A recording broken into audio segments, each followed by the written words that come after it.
Here's everything you need to know about the new Gorilla Tag update. First, there's something called outfits, which I like to call presets. These are all my outfits I've made. This one's my old version, Rage, because that's when I first started Gorilla Tag, and this is just normal me. And then, look, so if I put this on, I click this, and then let me go in first person. You see that? You see all of that above? It's supposed to disappear.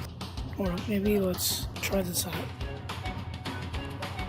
Yeah, works for this. See that? See this? It's gone. So that's another cool thing.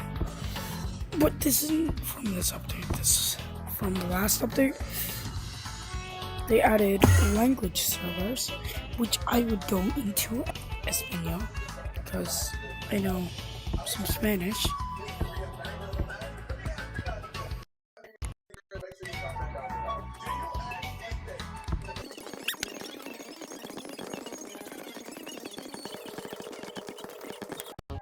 But obviously, I gotta stick to English. And there's super infection. That's kind of all you really need to know.